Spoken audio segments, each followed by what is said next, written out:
If you've been training reasoning models with reinforcement learning, you've probably noticed a strange side effect.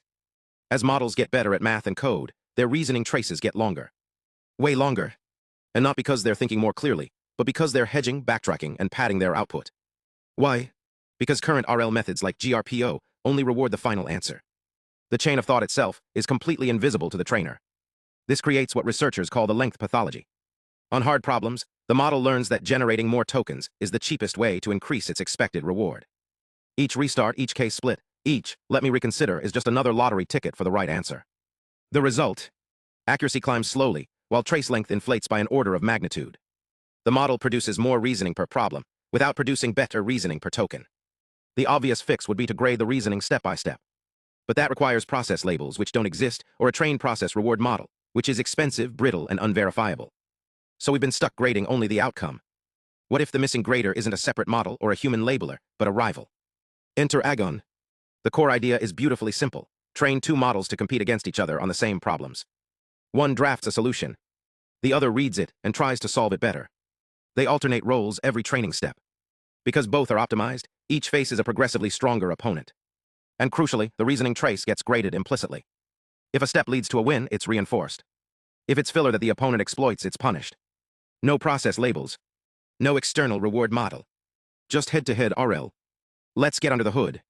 Agon builds on GRPO, but changes the reward structure. In standard GRPO, you sample a group of rollouts, score them by correctness, and compute a group relative advantage. The problem is that if two rollouts get the same answer, they get the exact same advantage, regardless of how they reasoned. Agon introduces a competitive reward stack. The challenger gets a base correctness reward, plus a format term. But here's the key innovation, a conversion bonus. If the challenger solves the problem correctly, and the drafter failed, the challenger gets an extra reward point. So the effective reward jumps from 2 to 3, exactly on the problems the opponent couldn't crack. Now you might think, why not just subtract the drafter's outcome from the challenger's? Like a margin reward. That actually breaks under GRPO's group relative normalization. Because the drafter's outcome is fixed per pair, it acts as a constant baseline. When you standardize across the group, that constant cancels out. It adds zero directional gradient. The conversion bonus works because it multiplies the action-dependent correctness term by the opponent's failure. This modulates the reward weight dynamically, tilting the gradient toward harder contexts. And because each challenger rollout sees a different opponent draft, there's within-group variance in difficulty, which keeps the competitive signal trainable.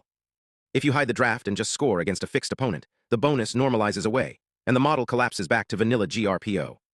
You might be worried about compute. Training two full models head-to-head is expensive. Agon sidesteps this by instantiating both policies as separate LoRA adapters over a single frozen base model. That's roughly 2% memory overhead. Divergence is maintained through different initialization, and crucially, role rotation. On even steps, model A drafts and B challenges. On odd steps, they swap. Without rotation, each adapter only sees one type of gradient and performance tanks.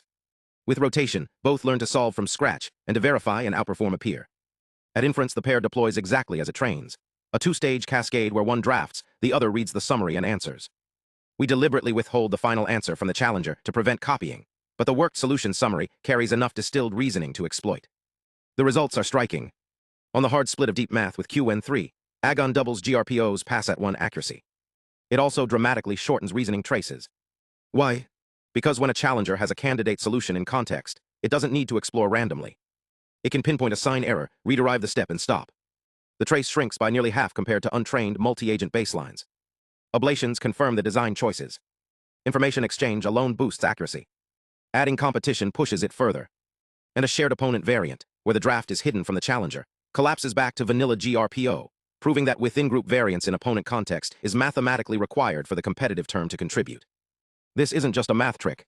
The same setup works on competitive programming code, where programmatic verifiers replace mathematical ones. The pattern holds. Exchange beats baseline, competition beats cooperation. And it scales across model families, with smaller models seeing the biggest relative gains because they live deeper in the hard regime.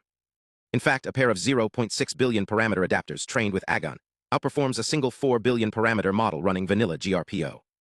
The gain comes from the learned collaboration, not from parameter count. So what's next? Right now, the models talk in text. The next frontier is latent space exchange. Imagine injecting hidden states or KV cache bridges directly between the adapters, removing the serialization bottleneck, and letting models share information they can't verbalize. Agon proves that cross-model adversarial pressure is a viable, efficient axis for scaling reasoning.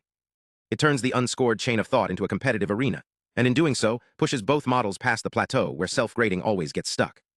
If you're training reasoning models and hitting the length inflation wall, Agon offers a clean, mathematically grounded alternative to process rewards. It's a reminder that sometimes the best way to grade thinking isn't to build a better rubric, but to put two minds in the ring and let the competition do the grading. The paper is linked below if you want to dig into the math or replicate the setup. Let me know in the comments how you think latent space rival grading will change the landscape.